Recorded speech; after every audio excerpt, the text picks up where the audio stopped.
Als ich etwas jünger war, hat im Rösslitzer zu Moos haben zwei von Sergans regelmäßig Konzerte organisiert. Das sind so eben Creator, alles was in den Anfangs 80er Jahren unterwegs war, sei das so Polohofer oder damals NH3-Band, das sind Schweizer Bands gewesen, oder ja, ist in das Rössli auf das Moos gekommen. Und dort bin ich als Töffli-Bub, haben wir das dürfen besuchen und dann irgendwann bin ich reingerutscht zum Material eintragen und helfen aufstellen und so hat mich der ganze Musikvirus auf das Mal vereinnahmt.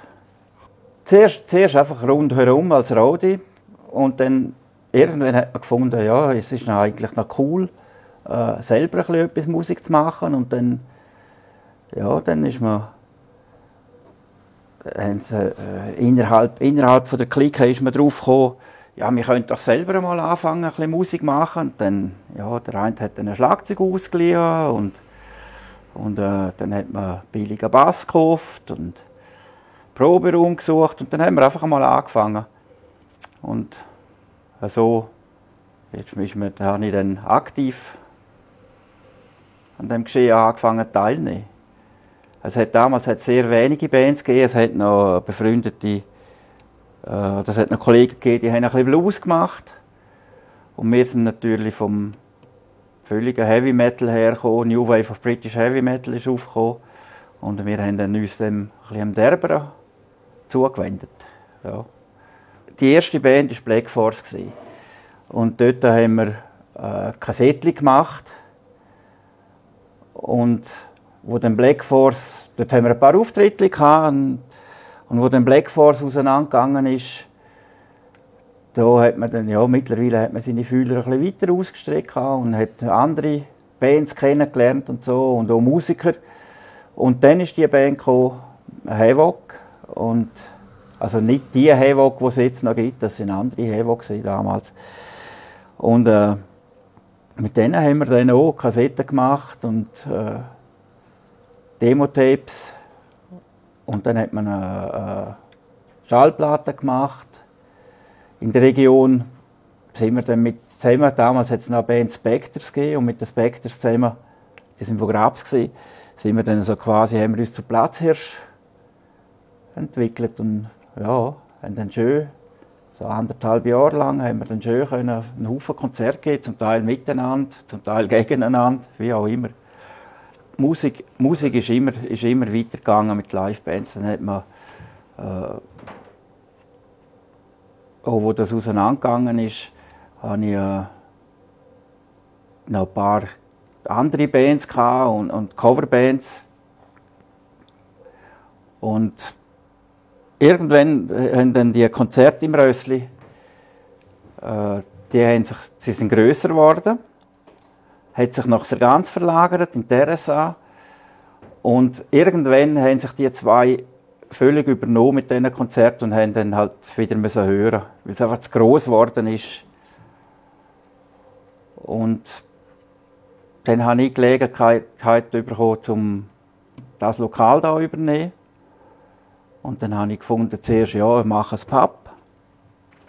Und aus dem Pub hat es dann auf einmal einen Musikpub gegeben. Also, Musik ist immer sehr zentral. Und dann habe ich angefangen, wir könnten mal eine Band nehmen. Und so hat sich dann das entwickelt. Und das ist dann eigentlich zum Eventlokal, Konzertlokal geworden. Da in der Gegend zuerst. Und dann gesamtschweizerisch sogar.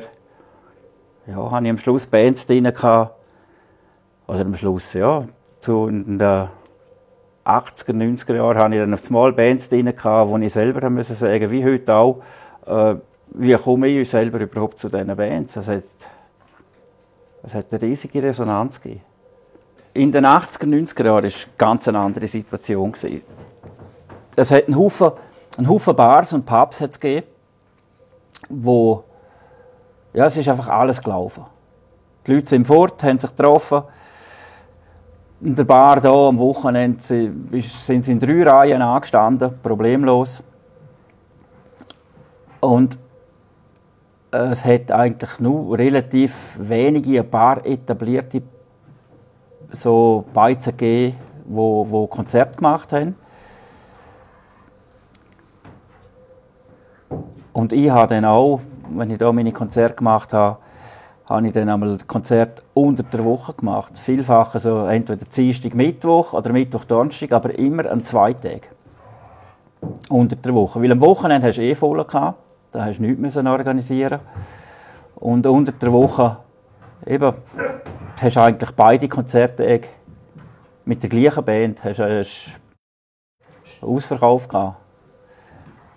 Ja, und von dem her war die Situation ganz anders gewesen. Und irgendwann ist der Zeitpunkt gekommen, wo Technos, das war Mitte 90er Jahre, wo die Techno-Szene gekommen ist. Die Eltern haben angefangen Häusli bauen, also die älteren Gäste haben angefangen Häusli bauen und Familie gründen und ja, durch das haben sie natürlich weniger Zeit für den Ausgang. Und die Jüngeren, die sind überall hin, auf Zürich, Österreich, weiss der Teufel wohin, sind die an Techno-Partys gesprungen. Und Musik, und darum sage ich, wir sind jetzt wieder wie in den 90er Jahren. Musik ist total zweitrangig geworden. Live-Musik. Es hat viel weniger Publikum gegeben. Dann ist dazu gekommen, dass es weniger Leute, also weniger, ja, im Ausgang hat für eine normale Pub und Bar, hat sich eine andere Kultur ein bisschen entwickelt. Mitte 90er Jahre war es schon so, dass ja, DJ hatte ich eigentlich immer gehabt, am Wochenende. Und Mitte 90er Jahre war es dann so, dass durch das weniger Leute im Ausgang hatten, das wollte ich wie vorher noch sagen, dann hat jede Beiz, die irgendwie 2 Quadratmeter hatte, hat noch irgendeine Band eingestellt und es hat dann auch eine Übersättigung gegeben. Ja, halt also mit Coverbands. Und die Musik ist also völlig zur Nebensache geworden. Und ich habe dann gefunden, jetzt habe ich die Wahl, entweder ich mache weiter wie bisher und irgendwann ja, verlumpe ich dann, weil einfach keine Leute mehr kommen, weil die Live-Musik nur interessiert. Oder ich springe am Techno hinterher, aber das kann ich nicht machen, weil dort stand ich nicht dahinter. Oder ich höre auf und dann habe ich dann 96 habe ich dann gefunden, ja, mache mal etwas anderes. Ich hatte das grosse Schwein gehabt, dass ich sofort wieder im alten Job, ich habe Buch- und Offset-Drucker gelernt, sofort wieder in den alten Job zurück und dort wieder anfangen. Und was einfach eine Schwierigkeit war, und das ist es nach wie vor für mich, ist, ich habe einen anderen Lebensrhythmus. Ich lebe ja, zwangsläufig mehr in den späten Stunden und am Morgen früh wird es schwierig für mich. Morgen früh aufstehen und regelmäßig zur gleichen Zeit, also morgen um 7 Uhr anfangen zu arbeiten oder um 7:30, das ist fast nicht machbar für mich. Und da kann man schon sagen, man gewöhnt sich daran, wobei das stimmt eben nicht. Du hast als Mensch, finde ich, hast du einfach deinen Rhythmus, der ist vorgegeben und alles andere ist dagegen. Funktioniert nicht. Geht eine Weile lang gut und irgendwann funktioniert es einfach nur. Und dann konnte ich im Druckcenter im Haag, für wo W&O aus den ganzen Ländern gemacht wird, konnte ich in die Druckvorstufe und in Druck. Und das war wieder Nachtarbeit. Und das hat mir natürlich wieder sehr getaugt. Da habe ich am Abend um 7 Uhr habe ich angefangen und bis irgendwann am Morgen um 4 Uhr, 5 Uhr habe ich gearbeitet. Und habe den Tag für mich verbringen. Und ja, das hat dann wieder meinem Rhythmus entsprochen. Das hat mir dann gepasst. Und eben, was dann natürlich das grosse Problem ist, sozial verlierst du dann extrem viel. Wenn du nur in der Nacht unterwegs bist. Wenn du dabei hast, dann hast du soziale genau gleich. Dann kommen die Leute zu dir, du hast den Kontakt zu den Leuten, alles wunderbar. Aber wenn du privat in der Nacht schaffst, also privat, ja, in der Nacht schaffst, dann verlierst sämtliche sozialen Kontakte. Du lebst nur noch für dich, oder respektive, ja, hast Familie, was ja ganz sehr schön ist. Aber außenstehende Leute, diese Kontakte gibt es nur, und das hat dann auch mit der Musik, ist es dann sehr schwierig geworden. Wie ich gesagt habe, ich habe die ganzen sozialen Kontakte habe ich eigentlich verloren. Und ja, die Musik sie ist immer präsent gewesen, aber sie ist ein bisschen in den Hintergrund getreten. Ich habe 95, 94, 95 habe ich schöne Sachen, gerade wie du angetönt hast, mit Krokus, habe ich ein paar Krokus-Konzerte organisiert für Krokus.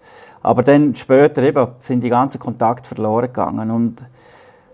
Und das ist dann eigentlich erst wieder gekommen. Ich habe angefangen, oder ich durfte vom Druck in die Redaktion wechseln. Und als ich dort als technischer Redakteur bei einer Liechtensteiner Zeitung war, durfte ich habe angefangen mit Fotografie, dann habe ich angefangen mit Konzertfotografie und dann habe ich, jetzt komme ich zum Punkt, dann habe ich dürfen, durch den Job, den ich dort hatte, zu Akkreditierungen, zu Konzerten gehen. Und dann habe ich dieselben Konzerte offiziell fotografieren und so hat mich dann der Musikvirus wieder eingeholt.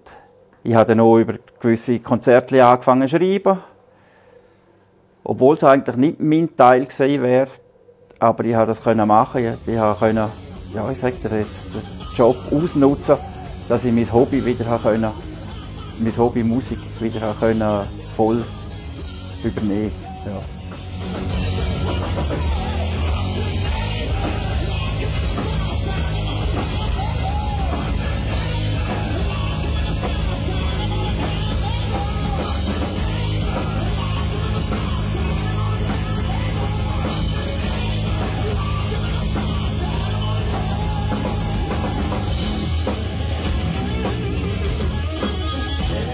Ende 2013 war dann die Möglichkeit gewesen, dass ich das hier, oder respektive dass hier im Johnny's Lion Cave wieder ein neuer Pächter aktuell geworden ist. Und dann habe ich so für mich so überlegt, ja, da könnte ich eigentlich wieder übernehmen, dann wäre ich wieder in meinem Metier. Und ja, dann habe ich mich darum gekümmert und habe dann 2014 das Cave wieder eröffnet. Und da war von Anfang an für mich klar gewesen, dass es wieder Konzerte geben wird, dass es einfach im gleichen Rahmen wird weitergehen, wie ich wo ich gehört habe. Und ja, so war es dann gewesen. Da sind ja die sozialen Medien eigentlich aufgekommen und durch das habe ich dann auch meine alten Kontakte wieder gefunden, dank der sozialen Medien. Sei das mit Bands, Musikern. Und die Leute waren sehr empfänglich gewesen, wieder für so kleine Live-Konzerte. Also sie haben dann schon am Anfang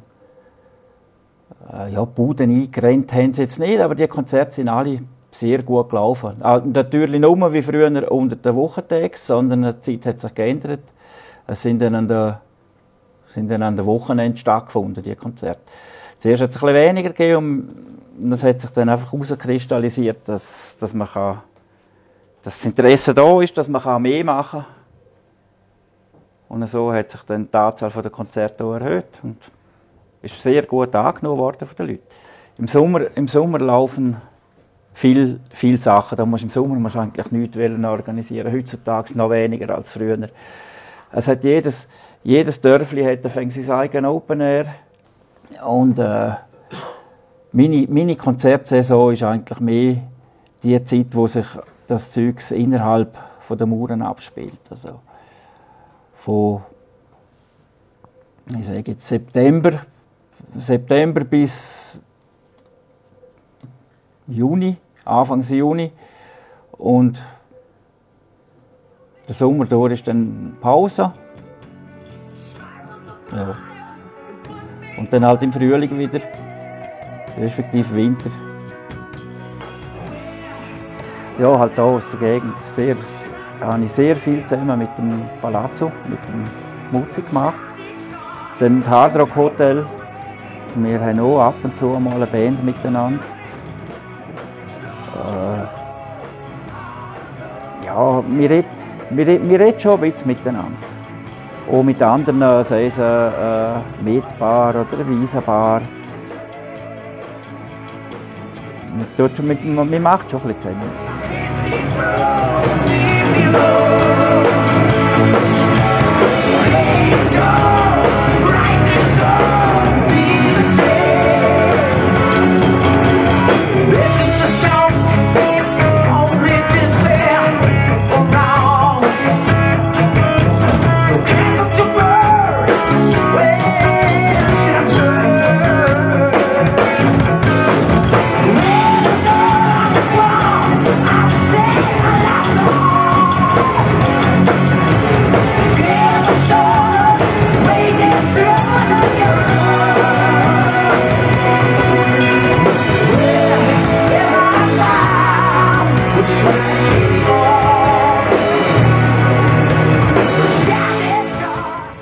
Eben für mich gibt es kein Bestes, weil es ist sehr schwierig zu sagen.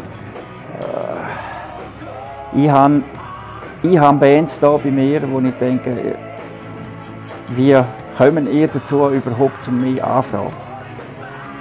Das ist sowas von an ihr, dass ihr mich anfragt. Und hankerum auf die andere Seite ist es so, dass die Band sagt, oh, es ist eine Ehre, wenn ich bei dir spielen darf. Jetzt. Und von dem her kann man nicht sagen, das ist, weil etwas das Beste ist. Oder Musik ist kein, das habe ich vorher schon einmal gesagt, Musik ist kein Wettkampf. Entweder das gefällt einem oder das gefällt einem nicht. Und heute ist das Beste und morgen finde ich, das ist das Beste. Also ich kann mich da gerne nicht festlegen. Es ist einfach grossartig, wie viel. Früher bist du am Bühnenrand gestanden und hast die Bands angehimmelt. Und auf einmal klopfen sie bei dir und sagen, du, wir würden gerne bei dir spielen, weil die Sepp-Band hat gesagt, das sei noch cool. Okay, machen wir. Ja, es sind 80 Personen, die ich hier einbringe. Und es hat schon Bands gegeben, der ist so ein Beispiel.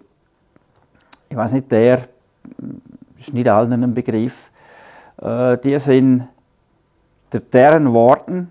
Der Keyboarder war schon bei Thin Lizzy. Und ja, es ist doch eine gewisse Größe, die diese Band hat. Und die sind vor 3 Jahren bei mir gesehen. Und wo die reingekommen sind, da hast du richtig angesehen, der Nigel, der Gitarrist und der Darren, die sind absolut schockiert gewesen, als sie das Lokal gesehen haben. Und dann haben sie gesagt, also, sie haben ja gewusst, dass es klein ist, aber dass es so klein ist, also das hätten sie nicht gedacht. Und sie sind angepisst, du hast gemerkt, sie sind angepisst, sie sind richtig angepisst. Also, gut, hat man Soundcheck gemacht, dann hat man sich ein bisschen verpflegt und so, und die Laune ist dann wieder ein bisschen besser geworden.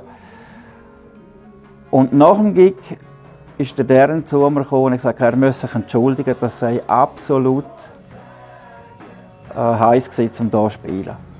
Sie haben riesen Spass gehabt und sie kommen noch gerne wieder und so. Und genau so ist es. Jetzt im Juni kommen sie wieder. Und ja, der erste Eindruck kann etwa mal drüber.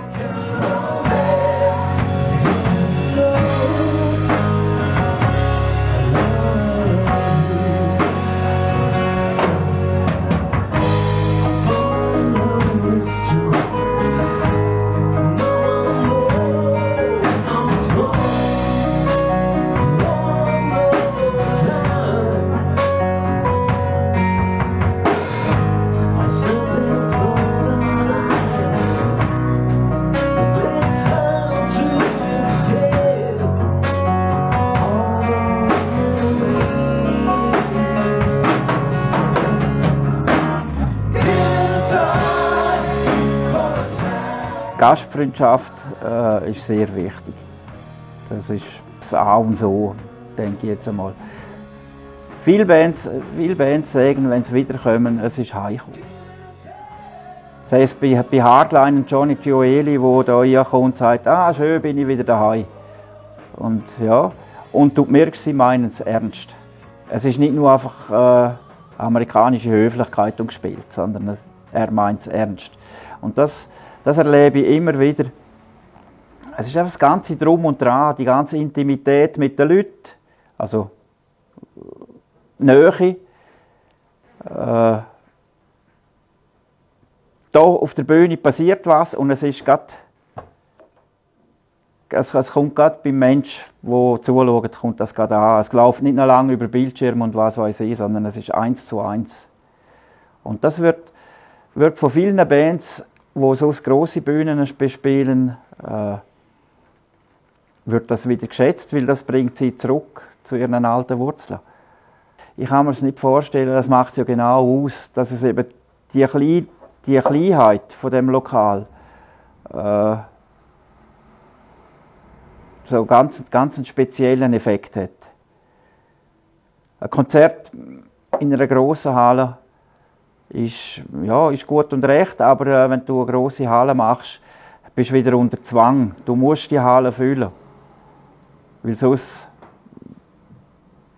wenn ich hier rein 40 Leute habe, dann ist es schön gefüllt.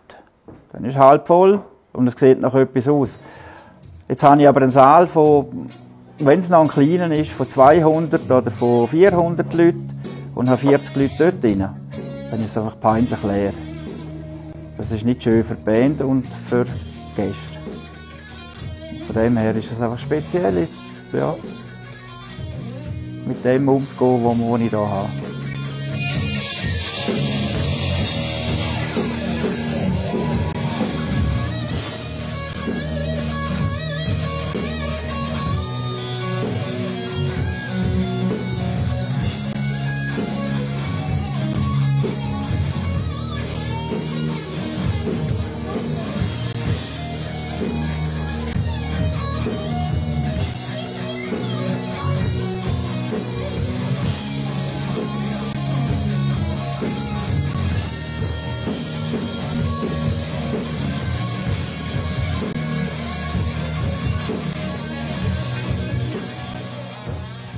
Da rein kesselt es etwa ziemlich. Unplugged ist sicher eine schöne Alternative für hier. Aber wenn es Leute hat, der Raum ist ganz speziell. Und wenn es Leute hat, schluckt der Raum extrem Lautstärke. Es mag, der erste Moment mag es laut sein, aber es entwickelt sich dann in eine angenehme Lautstärke in der Regel. Auch wenn es voll reinschlägt. Logisch, es gibt Sachen, die ich hier drinnen nicht machen könnte. Wenn ich so ganz Trash-Metal und Metalcore oder so Sachen denke, das ist hier drinnen das Lokal, das ist nicht geeignet. Weil dort wird natürlich anders reingepresst, das Schlagzeug geht vor. So laut wie das Schlagzeug ist, müssen sich die anderen anpassen. Und das kann ausarten. Und das ist ja ein Problem. Und darum mache ich dort gerne keine Versuche, selbrige Sachen geht da rein, funktioniert da rein nicht. Aber so eine richtig gute Hardrock-Band kann da rein ruhig mal kisseln. Gehen wir wieder zu Hardline. Ich meine, wenn ich dort den Schlagzeuger nicht mehr, der Marco, das ist ein Tier. Das ist wie das Tier von der Animal von der Muppet Show. Und der haut rein auf das Schlagzeug. Sie haben ja immer mein Material, da habe ich Angst, wenn der dort reinhaut. Ob das Material nachher überhaupt noch besteht. Aber ich weiss dann, das Lokal ist voll. Und dementsprechend bricht die Lautstärke automatisch oben ein.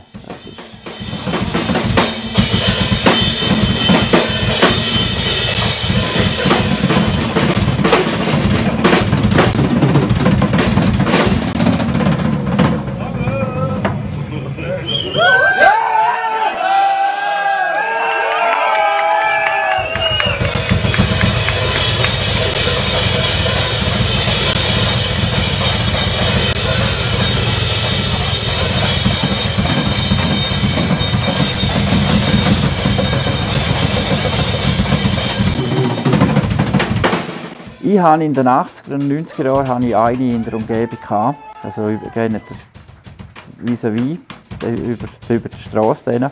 Wenn die nicht können schlafen, dann hat sie das Fenster geöffnet und darum kann ich nicht schlafen. Und schon ist die Polizei da gestanden. Man hat sich dann irgendwie, hat man sich dann geeinigt. Mittlerweile ist die zum Glück nur da. Die hat gezügelt. Nicht wegen mir, aber vielleicht auch. Und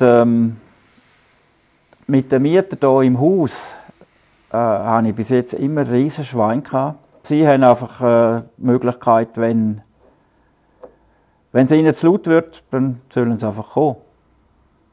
Dann kommen sie von mir das Getränk über und gratis Eintritt. Und bis jetzt funktioniert das wunderbar. Und Ohrenstöpsel. Und Ohrenstöpsel kommen so über, ja. Das weiss ich, da werde ich viel gefragt. Und dann denke ich, wir sollten es einmal anhand von den alten Gästebüchern, die ich habe, mal anschauen und mal.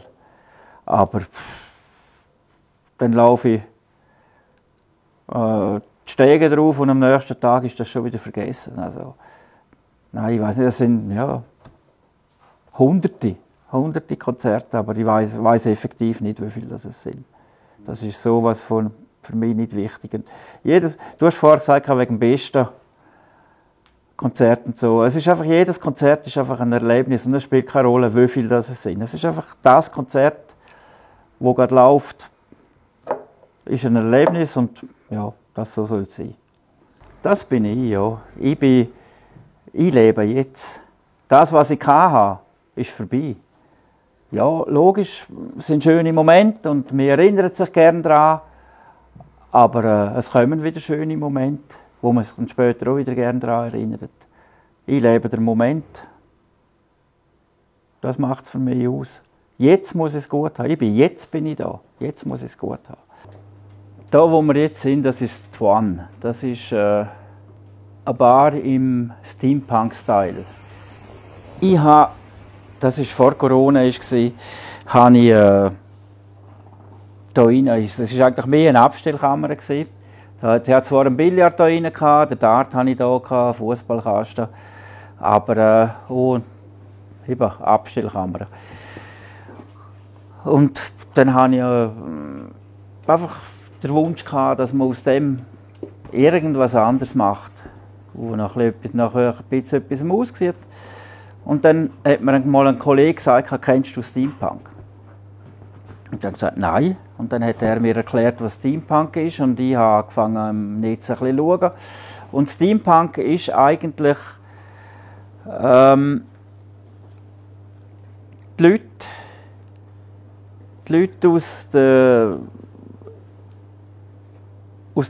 von der industriellen Revolution, so 1870 bis 1900, wo die Dampfmaschine kam, haben eine gewisse Vorstellung gehabt. Das war für sie eine Revolution, eine Vorstellung gehabt, wie das die Zukunft wird verändern. Man kann schauen, Jules Verne, 20.000 Meilen unter dem Meeresspiegel oder Jules Verne Reise zum Mond. Das sind so typische Sachen, wie sie sich vorgestellt haben, dass dank dieser Dampfmaschine, wie sich die Zukunft wird aussehen. Und dann sind die Steampunk-Leute heutzutage gekleidet aus dieser Zeit und sind aber auch irgendwie in ihrer Vorstellung Zeitreisende. Gut, das heisst, sie können dank ihren bestimmten Rucksäcken und so können sie in der Zeit umeinander reisen und ja, das ist eigentlich der Steampunk. Der Raum, er heisst ja Twan, also 2-1. Das sind eigentlich 2 Räume unter einem Dach. Der hintere Teil mit der Bar ist eigentlich, kann man anschauen als eine Fabrik. Und der Teil, wo wir jetzt sind, ist vom Fabrikdirektor das Wohnzimmer. Das sind 2 Räume unter eins. Dann weiter unter Twan ist die Bedeutung schon die Bar und das Cave, das gerade nebendran ist. Es sind auch wieder 2 Baren unter einem Dach. Und die Idee hinter dem Twan 2 in eins ist schon, es ist eine Bar, aber gleichzeitig ist es auch ein Laden. Das heisst, das meiste von dem Dekomaterial, außer dem Klavier dort, kann man kaufen. Wenn man am Abend da höckelt und sagt, du, der Stuhl, wo ich jetzt den ganzen Abend drauf gehockt bin, der gefällt mir, den nehme ich gerade mit heim. Ja, problemlos. Was zahlst du dafür? Gibst mir 40 Franken und nimmst du mit. Es gibt auch Leute, die sagen, du, stell das hier. Das kannst du haben, kannst es verkaufen. Es hat auch so Dekomaterial. Dann hankerum habe ich nebendran einen, er sagt, er sei Antikhändler, wobei er hat allerlei. Also, das Gebäude nebendran ist gefüllt von der Garage bis unter das Dach mit Krimskrams und Möbel. Und also dort hast du immer einen Fundus, wo du wieder nachfüllen kannst. Das ist absolut kein Problem. Da ist so viel Zeug umeinander. Das sind Sachen aus meinem Leben. Viele Sachen sind, ja, die sind einfach irgendwie bei mir gelandet und hinter jedem einzelnen Ding ist eine Geschichte, die mich selber betrifft. Also, ja, logisch, es gibt Leute, die sagen, du, lass ich heute noch eine Gitarre, die rumtut, die kannst du haben, lass sie unterschreiben, dann lohne ich, ja, und dann wird sie aufgehängt. Also, respektive, es hat noch mehr, die gerne nicht aufgehängt sind. Es hat einen Haufen so Zeug umeinander. Die Sachen, die im Cave drin sind, die sind nicht verkäuflich. Das ist von derselben Sache, eben dort hinter jedem Ding habe ich eine Erinnerung. Hinter jedem kleinsten Teil, der dort hinten steht, ist etwas damit verbunden. Also dort habe ich sehr Mühe, um es fortzugeben.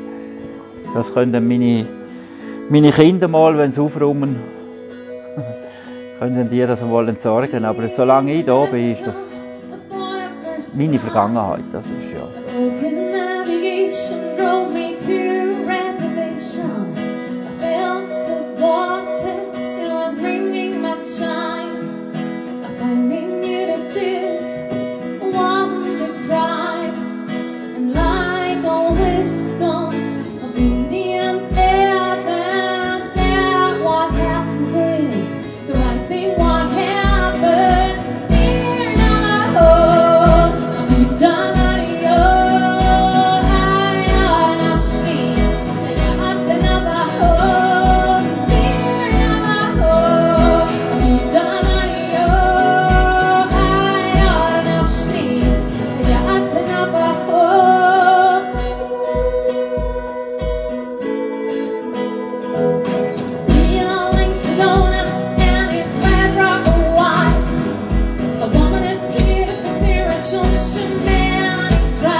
Bei den Leuten merkst du vielfach, also vor allem bei den jungen Leuten merkst du, sie kaufen auch keine ganze Alben mehr. Da wird YouTube ein Song oder TikTok wird ein Song kurz bekannt, aber der Rest, der hinter dem Künstler steckt, der interessiert nicht. Und bei so Bands, wo wachsen als Band, müsste eigentlich eine gewisse Wertschätzung da sein von den Leuten. Und diese Wertschätzung, die ist vielfach einfach nicht nur vorhanden. Das siehst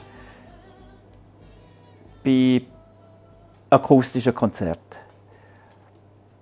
Da wird die Musik so zur Nebensache. Da wird geschwätzt und es ist ein riesen Lärm nebendran und das ist irgendwie, es ist nicht böse gemeint von den Leuten, aber es geht darum, sie haben sich treffen und so. Und Musik, ja, die sind jetzt halt einfach da. Und das birgt schon etwa ein kleines Konfliktpotenzial. Du merkst bei den Leuten, die einen sind genervt, weil die anderen schwätzen. Und das zeigt eben, die Wertschätzung ist eigentlich nicht so hoch, wie sie sein sollte. Richtig, ja. Das ist genau der Punkt, der dahinter steht für mich. Das Geniessen von der Musik. Und nicht einfach, weil der Künstler jetzt einfach da ist und noch irgendetwas macht.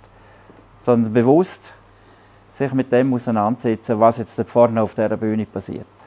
Ich bin da und bin am Schauen, was könnte man noch machen. Die Leute bleiben viel mehr daheim. Du musst viel mehr Events machen, um die Leute aus dem Haus rauszukitzeln. Und weil jeder hat sich schön eingerichtet daheim und seit Corona sowieso. Und das mit diesen Lesungen war eine Idee gewesen, und ich habe es einfach nicht wirklich auf die Reihe gebracht. Und mittlerweile nimmt es ein bisschen Formen an. Zum Beispiel habe ich Ende Mai der Hans Ziller von Bonfire da, der ein Buch herausbringt. Seine ganze Geschichte, ich meine, er hat eine Krankheit und er erzählt, wie er mit dem grossen Rummel von Bonfire, also gross, ja, sie sind doch eine Nummer gewesen und immer noch ein bisschen, wie er mit dieser Krankheit umgeht und liest aus dem Buch vor. Es wird also eine Buchlesung sein und gleichzeitig bringt er den Sänger von Bonfire mit, der Diane, und dann machen sie noch Musik. Das ist also eine Kombination. Oder eine gute Freundin von mir, Alice Gabenthaler, hat ein Buch geschrieben, wo sie mich gefragt hat, darf ich dein Cave in dem Buch verwenden? Das ist selbstverständlich. Und sie hat dann das ganze Cave, wie es ist, hat sie eigentlich so, wie es wirklich ist, in das Buch verarbeitet, an einen anderen Ort hin verpflanzt und so. Und sie würde dann auch so eine kleine Buchlesung würde sie auch noch machen mit dem. Also ja, es kommen schon Sachen. Ich mache sehr gerne Experimente. Also, jetzt gerade mit dem Twan habe ich einen kleinen Raum. Also wenn man etwas möchte auf die Beine stellen, in ganz kleinem Rahmen, hat man dort die Möglichkeit, ohne dass ich das Lokal schliessen muss. Jetzt für das reservieren, dass man nebenbei noch anders laufen kann. Und da bin ich sehr offen. Da nehme ich sehr gerne Ideen entgegen. Was ich jetzt auch wieder angefangen habe, weil ich darauf angehauen worden bin, ich habe nach Corona, an einem Sonntagnachmittag, habe ich Pubquiz gemacht. Jetzt da an der Wochenende natürlich nur so viel läuft, wenn ich kein Konzert habe, schaue ich, dass ich das einmal im Monat das Pubquiz wieder machen kann. Jetzt haben wir es einmal gehabt, es war ein riesen Erfolg. Im Mai findet das nächste statt und ja, also probiert man einfach immer wieder etwas. Und wenn jemand kommt mit einer Idee, sehr gern, reden wir darüber, machen wir. Ich habe mir schon mehr überlegt, was wäre, wenn du das Leben noch einmal leben würdest, was würdest du machen, was nicht. Und ich glaube, ich würde gleich Scheissdreck noch einmal machen. Ich bin zwar mit dem einen oder anderen aufs Maul gefallen, ja, steht man wieder auf und probiert etwas Neues. Und ja, ich glaube, ich würde alles noch einmal machen, wie es war. Ist egal. Ich habe viel erlebt und alles, was ich erlebt habe, das nimmt mir niemand mehr. Und auslassen habe ich eigentlich nur sehr, sehr wenig. Und das war spannend und alles, was jetzt kommt, ist Bonus. Also, wieso soll ich meine Vergangenheit ändern und etwas anderes machen? Nein, passt schon. Ich habe kein Problem mit dem Alkohol. Nein, erstaunlicherweise nicht. Es hat Zeiten gegeben, ja, da hat man schon was hindern lassen, aber Probleme hatte ich eigentlich nie gehabt. Und es ist ich habe Gnade und das ist jetzt Wasser. Könnte auch Wodka sein, aber es ist Wasser. Und ich habe Gnade, dass ich, wenn ich jetzt allein bin, obwohl ich mit dem Zeugs zu tun habe, trinke ich nicht. Ich schenke mir ich mag Wodka Orange und ich schenke mir das Ding ein, wenn ich ein Konzert habe Wenn ich sehe, jetzt läuft es, jetzt nehme ich ein. Und sonst nehme ich eigentlich nur den Alkohol, wenn ich dazu eingeladen werde. Nicht von mir aus, sondern wenn ich eingeladen werde. Und ich glaube, so bin ich sehr gut gefahren, jetzt all diese Jahre. Also, ja. Genau. Social Media ist gut und recht, aber eben ist egal, lasst euch nicht abhängig machen von dem Zeug, sondern Lebensleben, das von außen stattfindet.